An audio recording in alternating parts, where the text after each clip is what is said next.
आज हम लोग चैप्टर नंबर 2 के बारे में बात करने जा रहे हैं। ठीक है, जो चैप्टर नंबर 2 सीबीएसई फिजिक्स और आईसीएसई फिजिक्स के बोर्ड के एग्जाम्स में बहुत इंपॉर्टेंट है।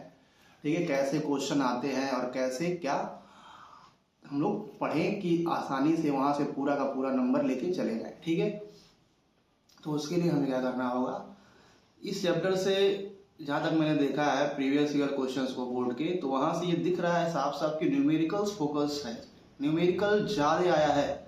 तो आपको इसका बहुत डीप नॉलेज करना पड़ेगा, खास करके डाइलेक्ट्रिक जब कैपेसिटर के बीच में पड़ रहा है, आपके सिलेबस में पैरेलल प्लेट कैपेसिटर है, तो अगर बैटरी लगी हुई है तो चार्ज क्या होगा, पोटेंशियल क्या होगा, एनर्जी पे क्या होगा। ठीक है, और बैटरी अगर हट गई है तो इनकी वैल्यू पे क्या असर पड़ रहा है। इस चीज पे बहुत सारा क्वेश्चन आया है, खास करके एनर्जी जो आपका हाफ CV² करके है, ठीक है फार्मूला, उस पे बहुत सारे न्यूमेरिकल आए हैं। C यहाँ पे आ रहा है और C यहाँ पे स्लैब वाली कंडीशन दे देता है, और फिर पूछेगा इनिशियल और फाइनल एनर्जी का रेशियो बताइए, तो बैटरी कनेक्ट है, बैटरी नहीं कनेक्ट है।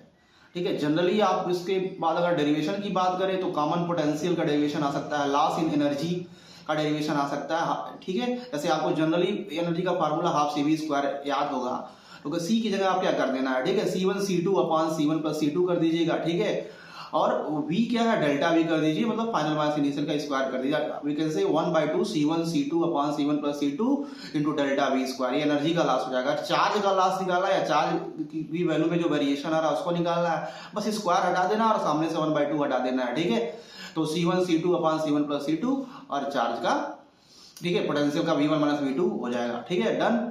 तो ऐसे सब चीजें आपने पढ़े होंगे, इस पे न्यूमेरिकल ज्यादा आ रहा है। इलेक्ट्रिक की पोटेंशियल सरफेस इंपॉर्टेंट है इस चैप्टर से, 1 या 2 नंबर में डायग्राम के साथ आ सकता है। ठीक है, कि इस चार्ज का इक्विपोटेंशियल सरफेस क्या होगा, डाइपोल का इक्विपोटेंशियल सरफेस क्या होगा, 2 पॉजिटिव चार्ज रख दिए आसपास तो इक्विपोटेंशियल सरफेस क्या होगा। ठीक है, अगर कोई स्ट्रेट यूनिफॉर्म इलेक्ट्रिक फील्ड है उसके लिए इक्विपोटेंशियल सरफेस क्या होगा। तो ऐसे चीजें आपसे इस चैप्टर से पूछे जाते हैं जनरली। ठीक है, इस चैप्टर से कैपेसिटर के सारे फार्मूले कम से कम आपको याद होने चाहिए। ठीक है, और EPS याद हो जाए, बेसिक डेफिनेशन याद कर लीजिए, पोटेंशियल का, पोटेंशियल डिफरेंस का, पोटेंशियल एनर्जी का, तो आपका काम चल जाएगा। ठीक है, न्यूमेरिकल फोकस चैप्टर मुझे दिखता है ये। Thank you very much.